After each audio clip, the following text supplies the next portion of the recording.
إلى حضرة النبي المصطفى محمد صلى الله عليه وسلم وكافة الأنبياء والمرسلين والصحابة والقرابة والتابعين، خصوصا لوالدينا وقرابة والتابعين، خصوصا لوالدينا وقرابتنا وأستاذنا، وخصوصا على كل نيتنا شيء لله لهم الفاتحة. أعوذ بالله من الشيطان الرجيم. بسم الله الرحمن الرحيم. الحمد لله رب العالمين الرحمن الرحيم مالك يوم الدين. إياك نعبد وإياك نستعين. اهدنا الصراط المستقيم صراط الذين أنعمت عليهم غير المغضوب عليهم ولا الضالين.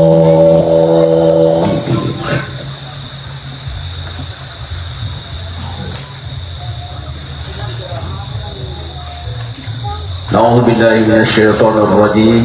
بسم الله الرحمن الرحيم. الحمد لله رب العالمين، والصلاة والسلام على أشرف الأنبياء والمرسلين وعلى آله وأصحابه أجمعين. قال المصنف رحمه الله تعالى: رب يسر ولا تعسر، رب تمم بالخير يا فتاح يا عليم، افتح قلوبنا بابك يا كريم.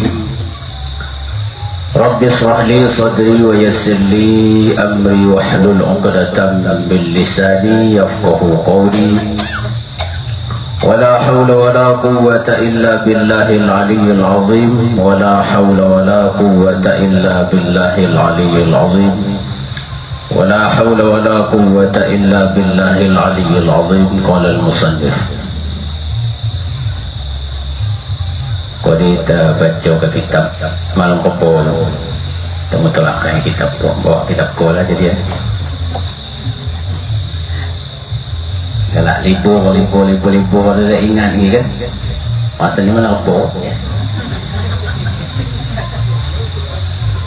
Nah kalau maka orang motong, kalau awak ngatan malah opo dia jadi nimbang lagi kan.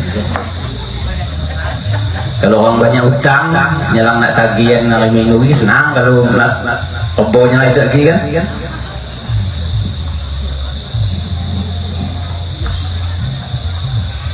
Kata baca lah banyak lah nak isah lah baru ingat. Dah kolak dah. Bab yang pertama pada menyatakan syarrahut ta'am, artinya sangat lobo atas makanan. 10 macam perkara yang mesti disingkirkan di dalam hati kita. Yang pertama sangat lobo atas makanan. Adalah sangat lobo atas makanan itu setengah daripada asal segala kejahatan.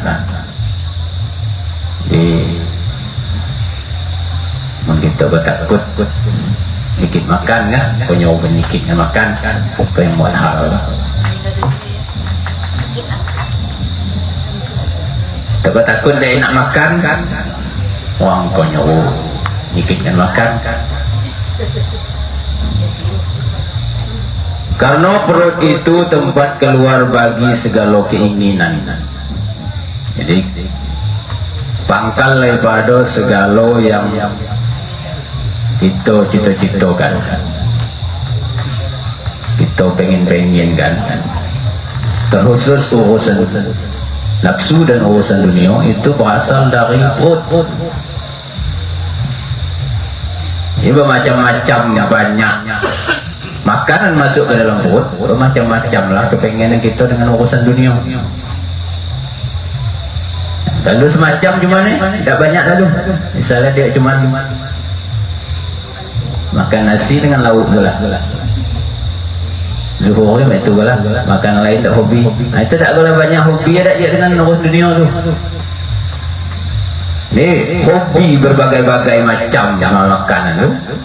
Itulah buat kita hobi dengan urusan dunia yang lain. Karena dia dari perut kan. Karena daripadanya terjadi keinginan parat tu, keinginan kemaluan kita. Ini kalau perut kita kenyang, nah itu kuat nafsu sesama jenisnya, apanya lawan jenisnya kan. Jadi kalau tidak ada begitu kenyang, tidak ada begitu kuat.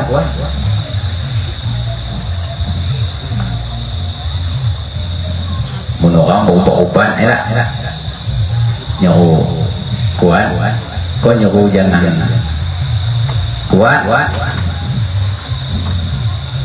Kemudian apabila mengerasi oleh keinginan makanan dan keinginan jima atau berhubungan ini saya terjadi daripadanya sangat lobo kepada harta. Kalulah makan kita sekenak perut ayo kita nurutkan pemakanan tanpa disapi-sapi. Jadi itu membawa kepada lobo pula dengan berhubungan suami istri. Kalau kedua itulah berlebihan, keinginannya mengeras itu artinya berlebihan. Lah mata. Lah memang tidak ada di sapi. Ini saya terjadilah kita tuh lobo pula kepada harta. Nah, kalau udah 2 ekor tuh dan jadi itu pasti suka kepada harta.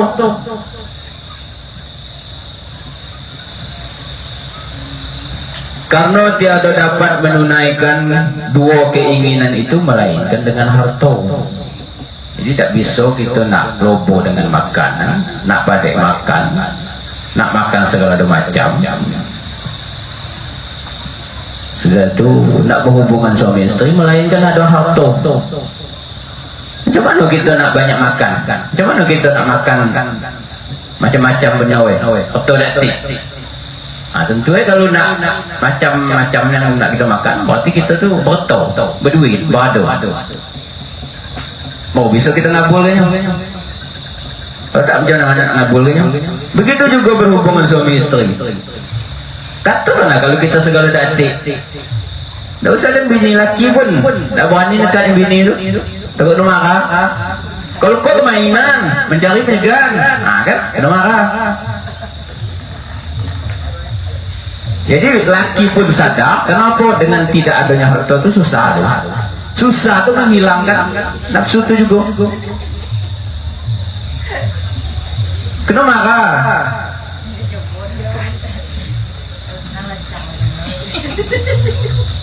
Benar segala detik. Siang malam nak tu. Kuisinya dah bininya. Itu. Nah kebahagiaan kita tu detik. Cuman maksud di situ bukan tu. Bukan tidak ada harta sama sekali dah. Bukan buat itu tu susah ni anda. Jangan lobo. Jangan ngamahamus dengan urusan harta dia. Sehingga kita ibadah pun tidak bisa lagi. Itu hanya tak boleh.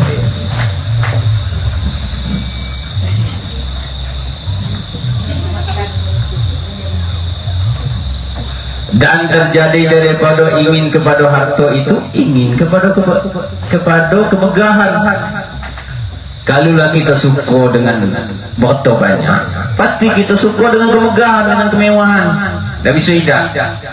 Itu tadi kan asalnya dari makan itu. Dia melarat tu. Jadi yang nama melarat itu bukan kejahatan, beda kebaikan melarat tu. Bila kita buat satu kebaikan, datang bercabang kebaikan. Buat lagi sekok, datang lagi cabang kebaikan. Begitu juga kejahatan. Oh gitu tuh. Kalau kita banyak berbuat jahat, banyak juga berbuat baik.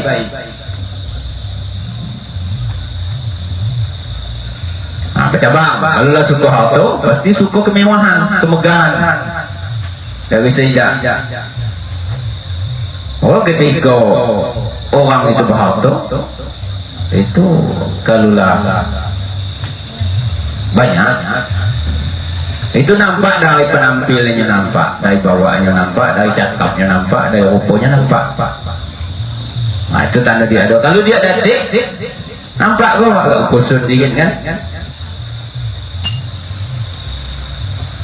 Apa kalau berharta tu tentu ya cari yang elok lah, yang lebih lah lagi, yang mewah.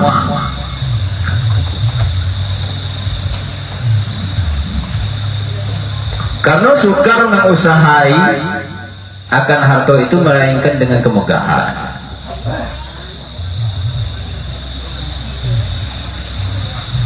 Kemudian apabila menuntut ia akan harta dan kemegahan, dan mendapat ia akan keduanya, suka harta, suka benda yang mewah, suka yang hebat-hebat, suka yang enak-enak, niscaya berhimpun padanya oleh beberapa banyak daripada kebinasaan. Kalulah terhimpun keduanya tu. Nah itu segala nak. Kenapa? Lah cinta dengan harta, lah cinta dengan kemewahan, itu segala nak. Yang penting jadi. Nipu payu go. Pelagut juga, walaupun kadang-kadang tahu salah. Nah, kalau terus kan dapat untung. Tahu barang itu salah.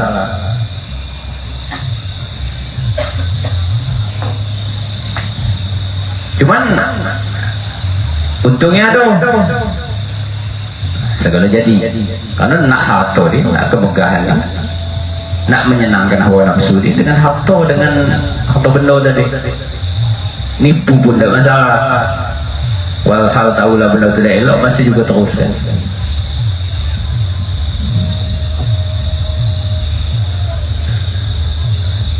Maka dari situ makan lobo, berhubungan lobo, nak pengen harta di lobo, pengen kemegahan di lobo, maka galau timbul. Seperti riya dan takabur dan dengki dan berseteru dan lain daripadanya. Kalulah harta ada, bermegah-megah, apa elok-elok, itu riak lah timbul. Pengenlah pakai pakaian yang elok, pengenlah yang hebat-hebat, yang enak-enak, timbul riak. Takabur juga, awalnya segala ada. Nah, dan dengki itu takut pula orang tu lebih dari kita. Dan berseteru, bermusuhan,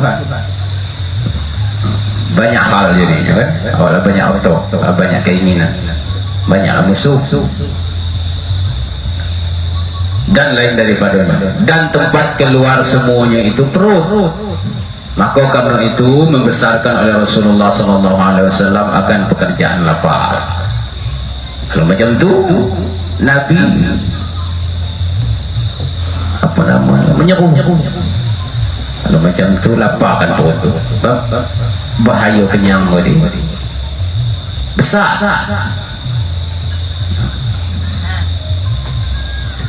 Maka bersabda ia, ma min amalin ahabbu ila Allah Ta'ala minal ju'i wal atasi. Artinya tiada ada pekerjaan yang lebih kasih kepada Allah Ta'ala daripada lapar dan dahaga.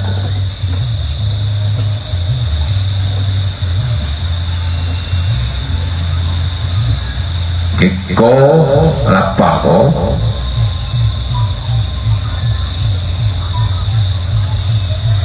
sesuatu yang elok sebenarnya, cuman kita takut lapar. Nah ketika lapar tuntutnya seko, pengen kenyang, Kalau kenyang tuntutnya banyak. Jelas kalau kenyang tuh buka baju cari angin dulu kan.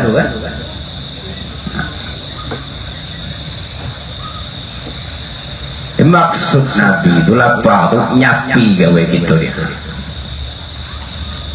Jadi pelatihan kita tuh supaya nak jadi baik itu dari situ awalnya pelatihannya.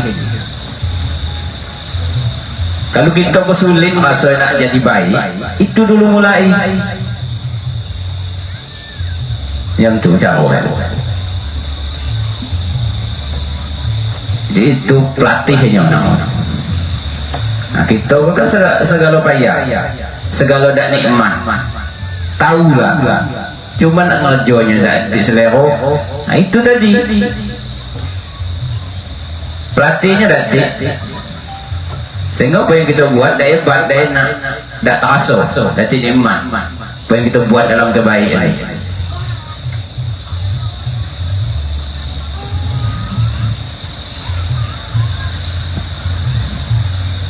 Yang kita belajar itu kita contohi lagi kita lah tua kan nak ada nak biar man kerja keras tapi kalau masih kerja keras berguna rasa kenyang lu kenyangnya kita nak mencari buat itu buat hal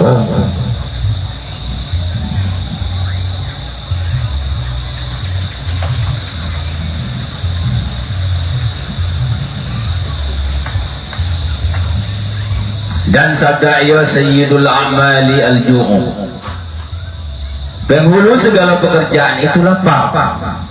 Sabda Nabi SAW, al-fikru nisful ibadati wa qillatut ta'ami hiyal ibadatu. Artinya berpikir itu setengah ibadah. Jadi kalau nak cerdas itu jangan kenyaman perut tuh, bukan berarti kita lapar nian. Kalau lapar nian tu pikirnya sekok lah, berpikir tak boleh tukang amat ni. Kalau terlewat lapar jadi para ulama tu dia sengaja untuk melaparkan diri dia. Itu gunanya supaya dia jangan dapat ni. Tak usah kan nak buat maksiat, mikirkan maksiatnya lah benda ni. Itu tujuannya. Kita rasa lah dawet kalau bulan puasa. Kalau lah puasa, apalagi lah nyebut lapar tengahan, nanggung masa berfikir juga nak ke pasar, nak beli baju raya, nak beli molo, nak beli kuih, dia berfikir. Itu kan kemegahan, kemewahan. Berfikir, jangan segan. Cuma kalau nafsu itu lebih kuat, pergi kau lah. Kaki bedok lagi batal lagi. Akhirnya beli molo lah, beli baju elok lah, beli kuih lah. Ini yang korban itu di ibadah kita korban jadi kan. Jadi para ulama itu untuk mendidik diri. Kita bukan payah berat ninggalkan kemaksiatan, ninggalkan keburukan itu. Karena paketnya sama. Agama kan nak sepaket juga. Kalau tak sepaket, payah jalannya. Pada paketnya juga.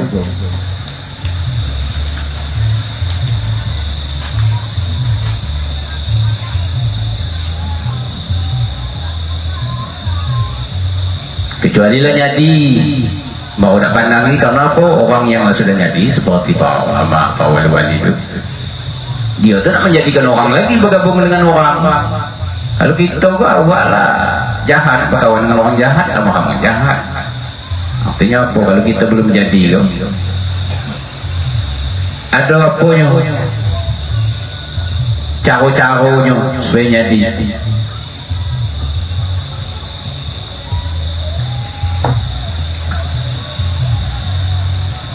Dan sedikit makan itu satu ibadah. Kita makan itu juga ibadah. Kenapa tujuan itu tadi itu? Supaya kita lemah daripada berbuat yang buruk. Jadi ibadah lah dia.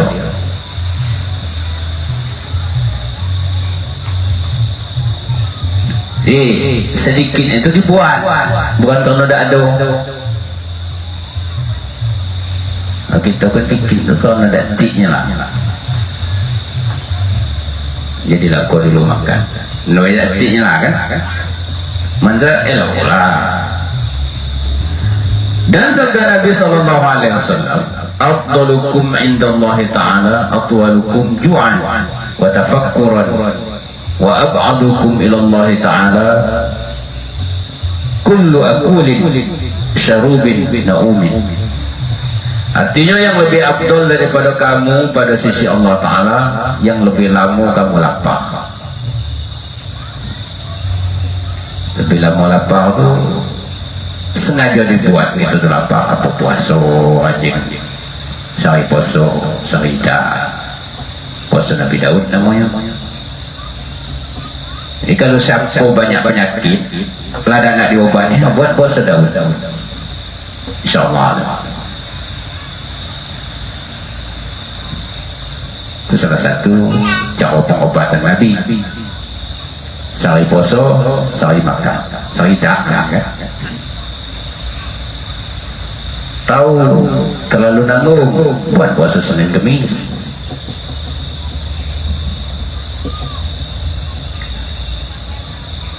Dan berpikir, dan yang lebih dibenci daripada kamu kepada Allah Ta'ala tiap-tiap yang banyak makan, banyak minum, banyak tidur. Nah, ikut paket anggiyoknya lah kan. Makan banyak, banyak minum. Kalau banyak minum, banyak tidur.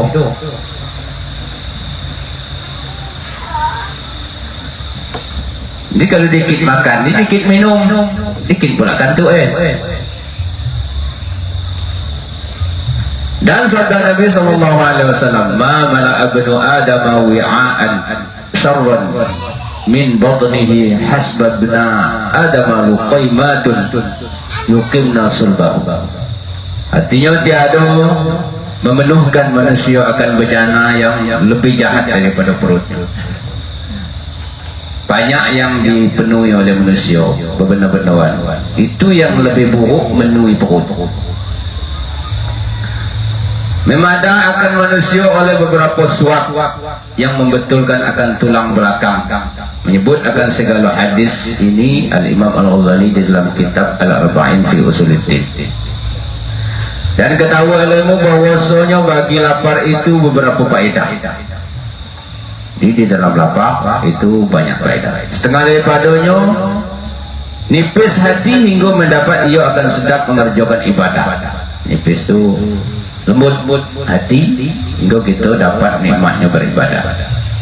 Kalau pengen nak merasakan enaknya beribadah, maka itu yang kenyang.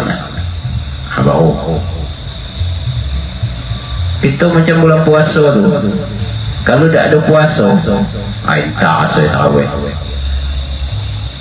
entah saya nak. Tengok kita di bulan puasa tu, pikiran kita nya lain loh. Hari-hari kita elok juga. Bahkan yang ahli merokoknya lah sanggup tinggal merokok. Tapi saya efeknya dia.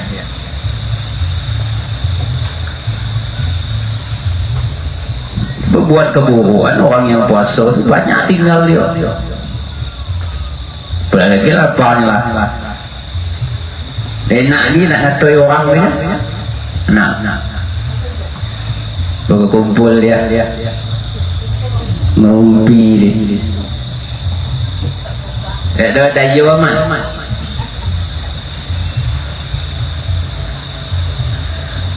Dan setengah daripadanya cerdik hati, sudah itu cerdas, pintar.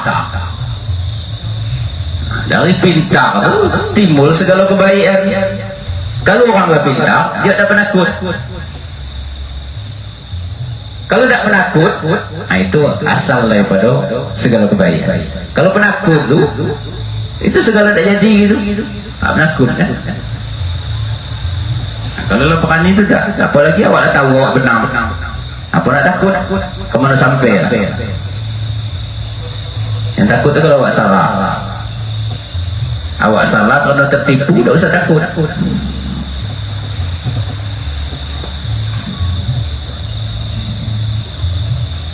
Datik perjanjian yang dihalalkan di dalam kena tipu,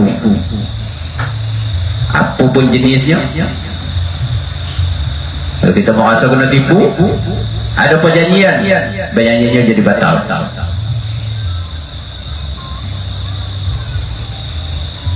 Tidak ada keberkahan di dalam tipu menipu.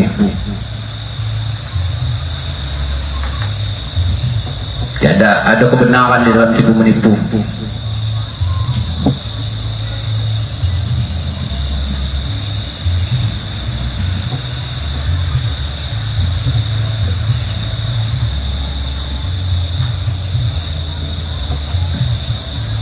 Karena kenyang itu menyebabkan bodoh, tidak cerdas sama sekali. Dan setengah daripadanya memecahkan keinginan mengerjakan maksiat.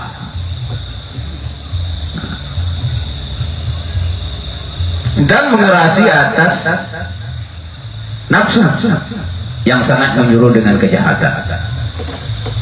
Kalau kenyang, selero berbuat yang tidak kuat, selero. Bahkan dia yang jadi ngajak, kena ajak, yang ngajak.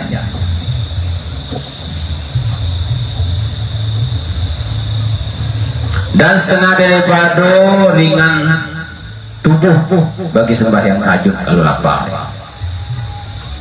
Nah, ibadah ringan dan mengerjakan ibadah dan hilang mengantuk yang menegah ia daripada ibadah. Dan setengah daripadanya memada dengan sedikit daripada harta dunia. Kalau kita kurang kenyang, kurang cintanya kita dengan harta, yang buat kita nanggung dulu, kita kalau cinta dengan harta dunia, sehingga kita mati-matian juga nak nyari. Boleh mati-matian nyari harta dulu. Sak tujuannya elok, kita pun tujuannya dah elok, nak bermegah-megah, nak serupa dengan orang. Niat itu. Kalau niat kita berharta, nak pergi haji, nak nyekolakan anak ke pesantren, nak dapat untuk pergi ngaji, elok. Kita nak berharta banyak itu nak serupa dengan orang dia. Orang nak kita serupa itu tak tanggung-tanggung, bukan orang-orang biasa. Mati-matian kita nyari. Kita nak serupa orang yang kita tengok dalam HP tu. Rumahnya 2 tingkat, kacaunya berbunga. Itu yang nak kita serupa itu.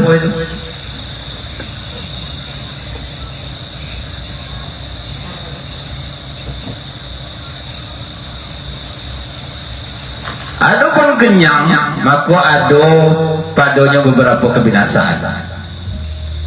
Pertama, ketiadaan sedap mengerjakan ibadah. Jangan heran kalau kita tak nikmatnya mengerjakan ibadah.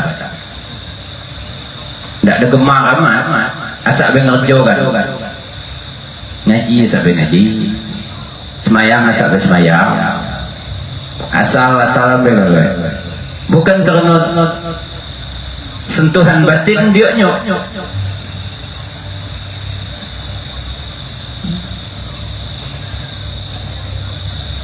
Kalau dapat kita tuh mengerjakan ibadah, apa yang kita buat tuh memang terasa enak. Yang panggilan batin gitunya lah.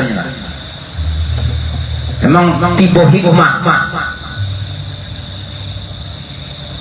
Terasa benar ya, terasa betul ya, terasa elok ya apa yang kita buat. Ini kalau kita membuat ibadah, kita suka hati, sudah ngerjakan, itu elok nama itu. Iko kadang tak tiasa amal,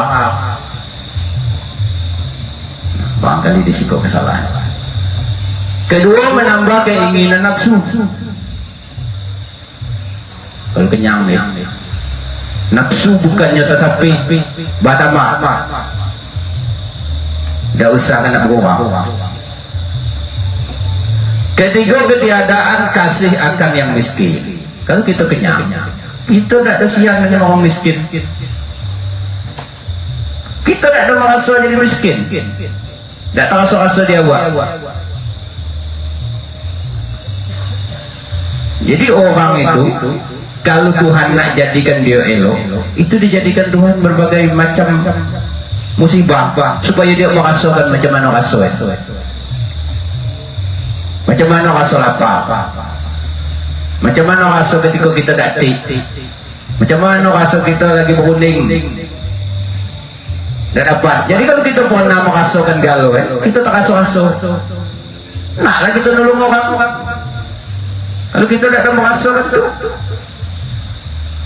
caci maki lah yang ada kepada orang yang ada begitu. Ini orang tidak makan, kita caci dia, bukannya kita merasakan tak macam mana rasa tidak makan. Tengok orang miskin, kita caci maki, kurang kerja, kurang usaha, kurang giat. Tapi kalau Tuhan jadikan orang itu baik, bagi segala cobaan, segala yang tidak enak tu, biar kita berfikir, biar kita terasa. Nah, kalau kenyang terus, itu dapat kesian dengan orang. Karena apabila ia kenyang, niscaya menyangkut ia akan segala, akan sekalian manusia, semuanya kenyang. Bersalah apa? Jadi kalau dia kenyang, dia nyangkut manusia itu macam dia lah kalau kenyang lah kalau. Kalau dia berada, dia nyangkut manusia itu berada lah kalau. Apalagi dia tak pernah nyicip di posisi orang tu, tak tahu dia. Tapi kalau kita sudah mengalami banyak pengalaman kita dalam hal-hal yang menyusahkan, itu muat kita jadi elok. Itu pendidikan Tuhan di situ. Kalau kita nak tahu, nak nengok bahwa Tuhan mendidik kita, kita berpengalaman jadi orang susah dalam segala hal, misalkan. Ketika ada orang yang seperti kita, kita tak rasa-rasanya macam tu.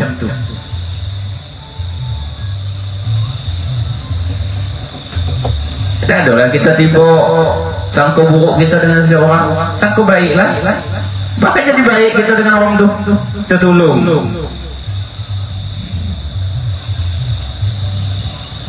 Apa yang kita alami dalam kehidupan?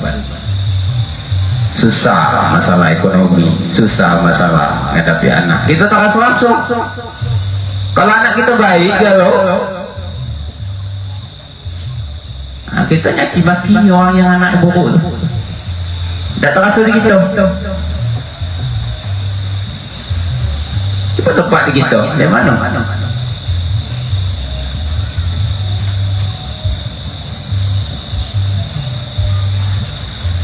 Jadi macam tu maksud kesusahan itu pendidikan Tuhan. Dia nak ngajar macam tu.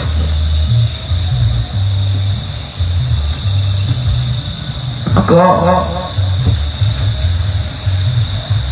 hikmah daripada lapar ya, salah satunya mengajar kita, masuk kita jadi orang lapar. Maka ia sebab bagi kasihan belas akan orang miskin. Dan inilah setengah daripada hikmah wajib puasa. Jadi salah satu hikmah daripada wajib puasa itu kita tahu asal apa.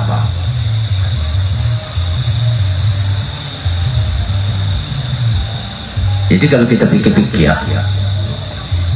kata-kata lapar di situ bukan berarti lapar tu orang tu tak ti apa-apa ni, anda. Yang nama lapar maksud di situ. Kalau kita pikir-pikir, kan ada disebut hikmah puasa itu supaya kita kasihan dengan orang yang lapar. Kalau kita rasa tinoi perjalanan kita dati tengok orang kelaparan, ada tak kita musuh tengok orang kelaparan di film-film tu lah balik. Kenyataannya dati. Jadi yang maksud lapar tu bukan macam tu. Kita tengok orang yang di rumah tu kadang-kadang serba dati, itu nama orang kelaparan. Maka disebut banyak orang kelaparan. Kayaknya orang itu tidak ada nyelamatkan sama sekali selama 10 hari 20 hari tak. Macam orang miskin tu kelaparan tu di rumah itu. Maka disebut dalam hadis Nabi itu tidak sempurna iman seseorang kalau ada tetangga yang kelaparan. Apa arti itu? Apakah tetangga orang yang di luar sana yang kelaparan? Tetangga kita pun kelaparan. Kelaparan apa? Kadang dia sombong detik makan apa ada lah. Kadang nyalang nak ada duit, nyalang nak gajian, lapar dia tu. Itu maksudnya. Kayaknya orang yang nonggok takapar di jalannya yang disebut kelaparan tu. Kalau tak ada keluar hadis Nabi itu disebut tetangga. Artinya tetangga orang kaya beda. Tetangga itu kadang banyak kelapa, kadang nanti cabai. Berasa tu lah. Nak makan tak saya kok, lapar kok. Yang nunggu ada lauk. Kalau antar lauk bukan main, senang kan. Bau kenyang. Banyak sebenarnya tetangga itu kelaparan. Itu maksud kelaparan. Kayaknya orang yang di jalan-jalan di mana? Ada kita bersuara detik. Ada bersuara orang gila dia kenyang bola. Orang gila tu makan di sampan. Ini maksud apa tu? Tetangga kita banyak apa? Kadang duit 1000-nya lah dia detik tu kita tak tahu.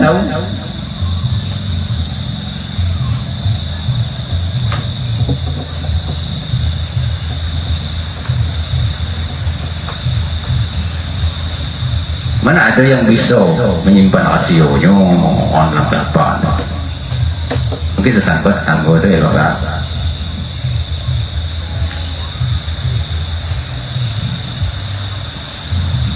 Apalagi zaman kini kok sangat banyak orang kelaparan. Kenapa? Korban makanan, kredit ini kredit itu, kredit makan yang korban lapar kalau jadi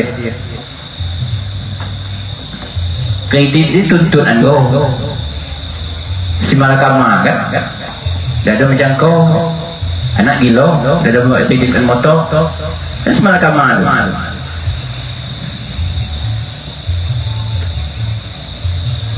daripada dia gila enak apa dikit kan.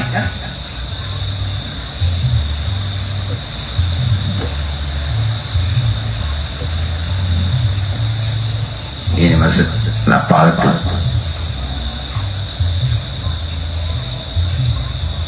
Jangan sangka kita tetangga kita tuh kenyang-kenyang galau.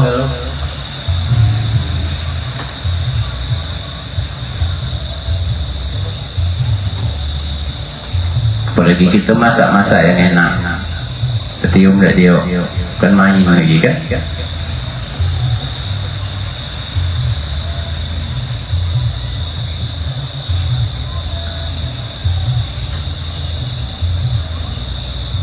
Kita berbuat baik, kita harus sekampung ada tetangga kita kiri kanan tu baik.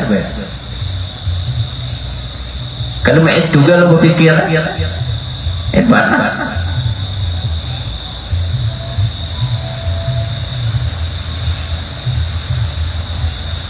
Kita mana ada lagi nyala nih tradisi kita bengin-bengin macam dulu main antang-antang detik benda ongak-ongak mamu gue.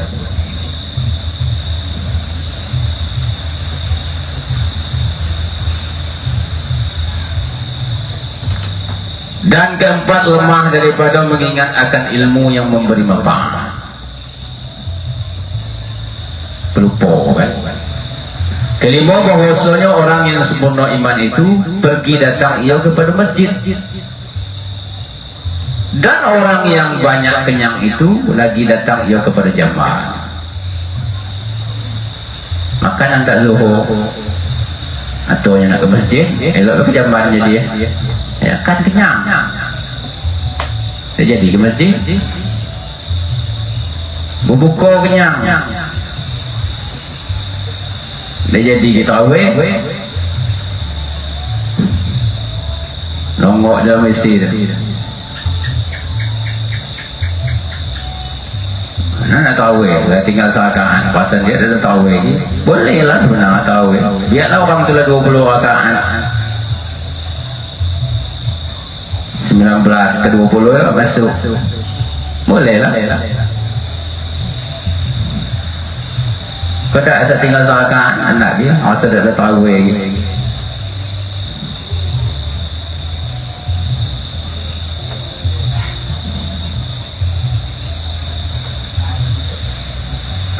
Maka jika engkau berkata, sungguhnya telah jadi kenyang, itu adat bagiku, maka betapa aku meninggalkan dia.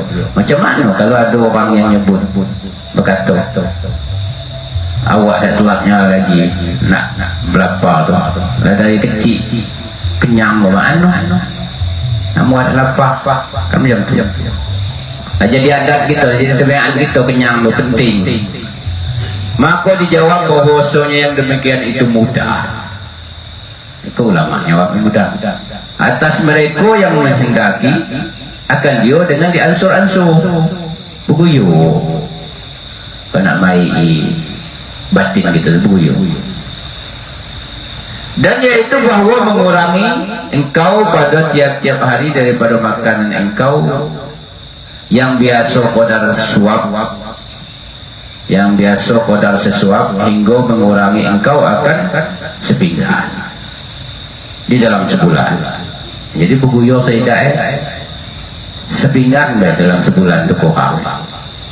Pecah nguyu aja. Biasa kita kan 3 piring, katakanlah 2 piring sekali makan, 3 kali makan 6 piring. Yang itu dalam sehari.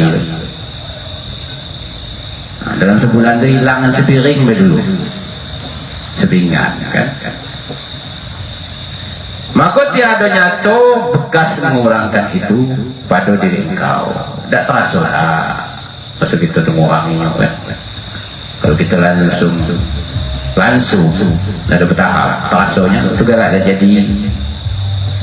Dan jadilah mensedikitkan iyo adat engkau. Itulah dinamakan kita tu mensedikitkan makan namanya.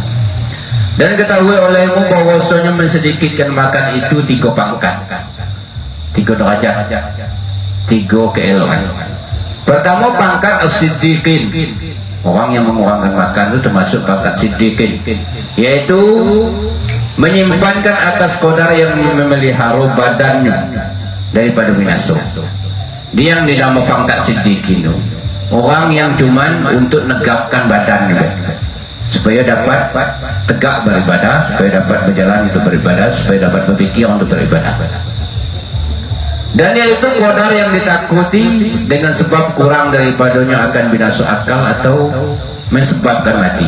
Cuman tu supaya jangan mati, supaya jangan payah berfikir. Soalnya kalau terlalu laparnya ngaji kan berfikir. Nah itu akhirnya dah tukang menangkap ilmu.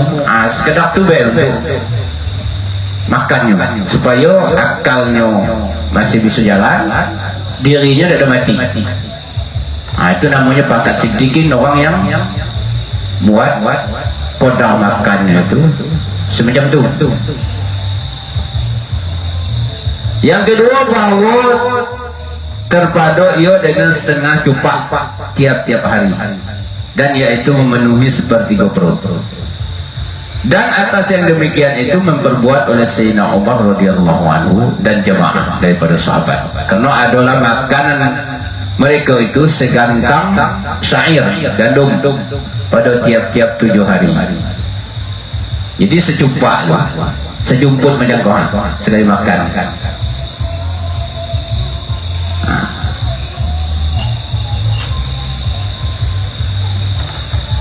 Itu pangkat yang kedua. Cuman dia makanlah sesuai dengan adat 3 kali sehari. Cuman tidak ada kenyang amat buatnya. Kalau kita tengok macam orang yang keperik tu, sampai itu cuma pula kenyang tak tu kan?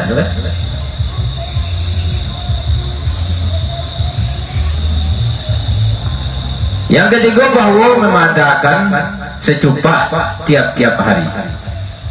Dan apabila melebihi akan yang demikian itu, maka ia bersekutu akan orang kebanyakan. Artinya kalau kita dah atik di antara yang tiga, kita kok serupa orang kami. Kalau kita ada buat seperti salah satu daripada yang tiga macam tadi, ada kan makannya sejupak baik. Ada setiap hari cuma sejupak. Jadi 3 kali sehari. Derajat yang paling tinggi di yang nomor 1 di. Kira-kira dia tegak aja ada makan tak tu. Kira-kira lain rasoi, koncongan rasoi, tegak pun kaya lah mau makan. Itu pangkat yang pertama ni. Pangkat yang kedua dia tak makan lah terus.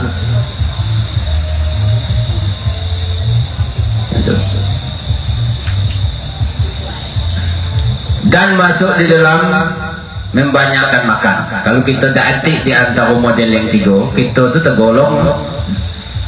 digolongkan orang yang banyak makan, orang yang syahwahut ta'am. Adapun mensedikitkan makan dengan ditilik kepada masuk, maka yaitu 3 pangkat. Ada orang tu makan diaturnya dengan masuk 3 pangkat juga. Yang lebih tingginya bahawa lapar ia 3 hari atau lebih, artinya tiap-tiap 3 hari atau lebih sekali makan. Ada yang pakai masuk buat lapar 3 hari, puasa 3 hari, sudah tu syariat dah.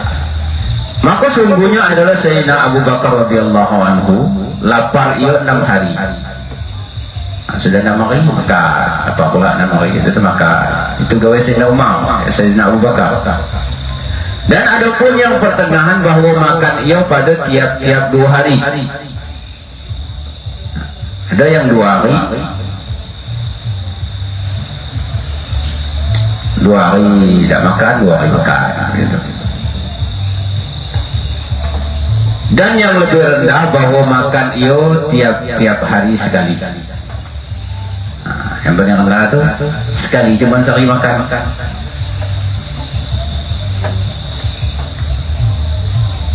Adalah tapuk kan macam tu kita kan. Cuman ya setiap sekali cuma ni. Memang jauh. Pagi memang dia nak makan. Cuma zuhur lagi 3 piring. Apalah, tak ada laparnya lah sampai malam.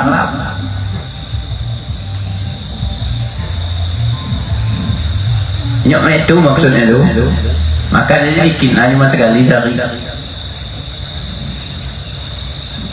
Cuman kau tujuannya untuk kita berbuat baik, supaya kita tak ada berat meninggalkan maksiat, supaya ringan kan berbuat baik. Kita tu kalau kurang kenyang, cerdas kita. Kalau kita cerdas, kita tak penakut. Kalau kita tak penakut, kita tak banyak gaji. Kalau kita penakut, kita banyak gaji. Kita banyak gaji, kita tak jadi. Dikit baik dengan ancaman takut.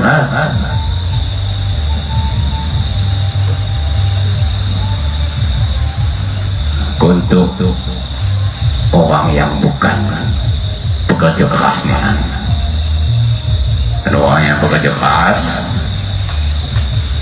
kalau bangunan jangan dah makan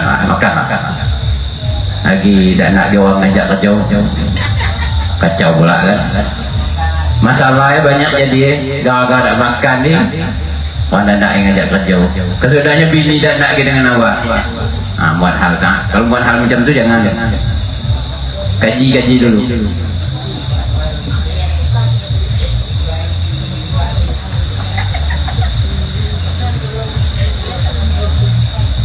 Kalau datang kan banyak masalah dosa. Jadi kita pintar-pintar itu lah, berhidayah yang kenyang-kenyang aman kan, buyur lah. Yuk, kita pun kan ada selama nak kerja keras, ada masa juga. Kalau kebun kita lah menghasilkan, mungkin berhenti lah dapat kita kerja balok, mungkin berhenti lah dapat kita kerja bangunan. Sudahlah di situ mula kebenaran kan. Pokoknya jangan bercita-cita selama kerja baru. Yang bercita-cita selama kita kerja bangunan.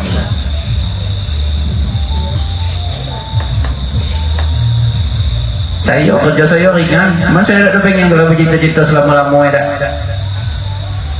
Payah nak ke pondok aja dia. Cita-cita pengen nak ke pondok kan? Tapi tetap enak, itu maksudnya kan.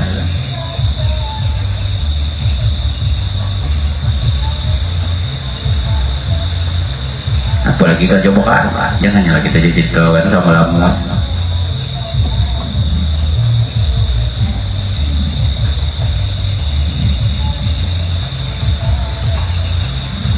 Adapun mereka yang makan 2 kali pada tiap-tiap hari, maka tiada ada baginya kelakuan lapar sama sekali.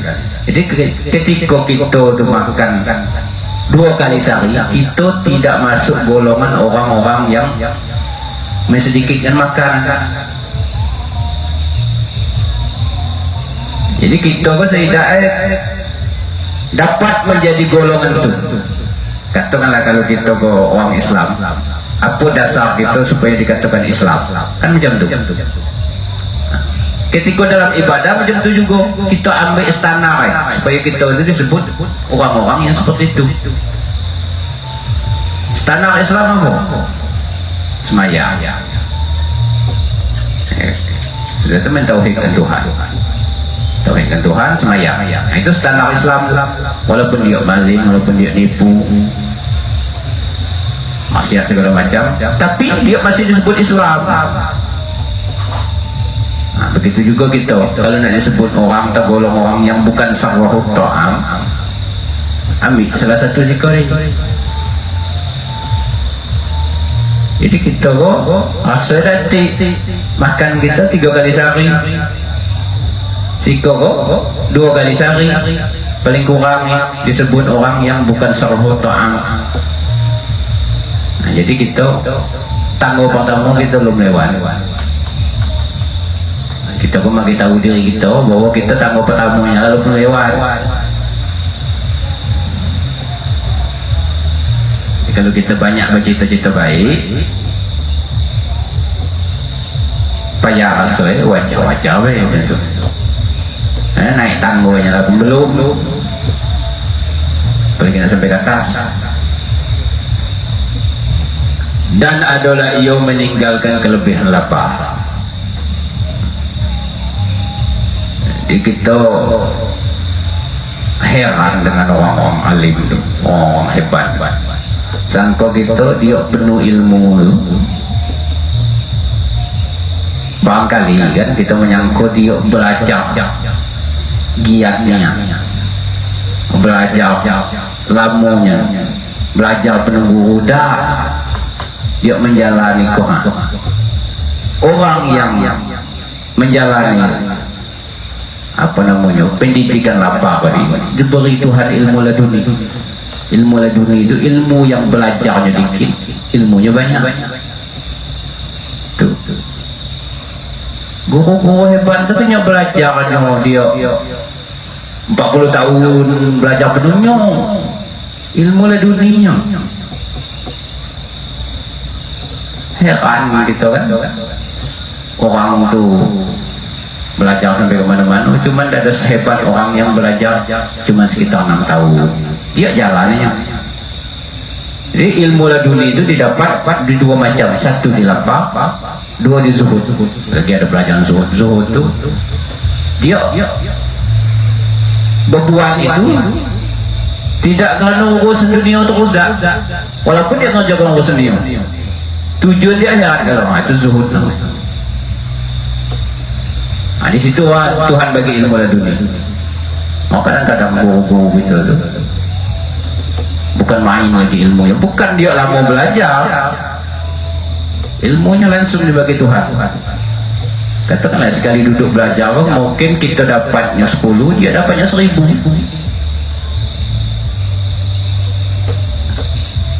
Pendidiknya modal itu. Maka kalau orang di pesantren itu disuruh puasa Senin Kemis, bukannya guru itu nak nyiksa. Kan itu tadi supaya dengan tamat pesantren itu macam orang lah belajar kemana-mana ilmu.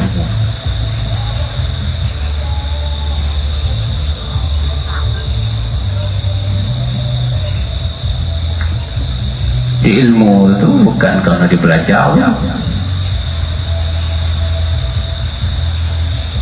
pemberian Tuhan, cuman ada sebab-sebabnya. Kalau kita tidak jalani sebab-sebabnya, dan nak juga di banyak belajar. Kadang belajar yang kau baru belajar kau tidak dapat, yang malah mau belajar lupa.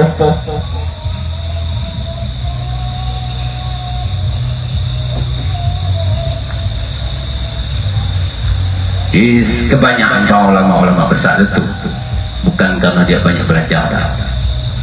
Satu, dia melapangkan dirinya, mendidik dirinya di situ. Yang kedua, dia zuhud. Apa ilmu itu macam hujan, setiap sudut datang, setiap tolen dia kadang jadi ilmu. Setiap pemikiran dia ilmu, itu yang disebut ilmu laduni. Belajar dikit bagi banyak pemahaman kan. Beda dengan kita kalau kita tidak ada menjalani cara-cara beragama. Kadang dibagi paham banyak, dapatnya dikit.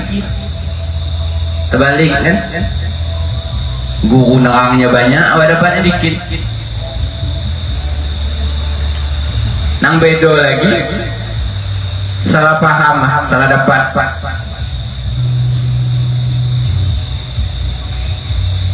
Macam kisah orang yang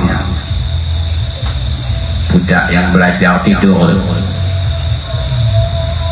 pas guru nerangkan boleh maling salam, terbangun penganingan dia boleh maling ayam.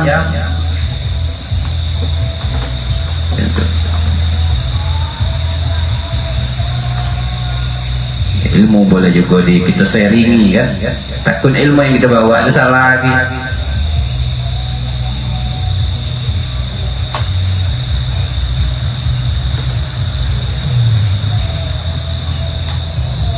Wallahu a'lam. Al-Fatihah. A'udzu billahi minasy syaithanir rajim. Bismillahirrahmanirrahim. Alhamdulillahirabbil alamin. Arrahmanir rahim. Maliki yaumiddin. إياك نعبد وإياك نستعين اهدنا الصراط المستقيم صراط الذين أنعمت عليهم غير المغضوب عليهم ولا الضالين. نعوذ بالله من الشيطان الرجيم. بسم الله الرحمن الرحيم. الحمد لله رب العالمين. اللهم صل على سيدنا محمد وعلى آل سيدنا محمد. اللهم وفقنا لمرضاتك وثبتنا على دينك. اللهم يا محول الأحوال حول حالنا إلى أحسن الحال. اللهم اهدنا يا هادي، خبر لنا يا خبير، بين لنا يا مبين. اللهم ربنا زدنا علما وارزقنا فهما. اللهم آتنا علما نافعا وعملا متقبلا ورزقا حلالا طيبا. اللهم انفعنا بما علمتنا وعلمنا ما ينفعنا وارزقنا علما ينفعنا. اللهم ارزقنا رزقا ولا تعب ولا نصب إنك على كل شيء قدير. اللهم ألهمنا رشدنا وأعذنا من شر نفسنا. اللهم اغفر لنا ذنوبنا ولوالدينا وارحمهما كما ربيانا صغيرا، ولجميع المسلمين والمسلمات والمؤمنين والمؤمنات الأحياء منهم والأموات إنك على كل شيء قدير. اللهم سلمنا وسلم ديننا وسلم قلوبنا وسلم توحيدنا وسلم إيماننا وسلم اعتقادنا وسلم معرفتنا. ربنا آتنا في الدنيا حسنة وفي الآخرة حسنة وقنا عذاب النار. وصلى الله على سيدنا محمد وعلى آله وصحبه أجمعين والحمد لله رب العالمين.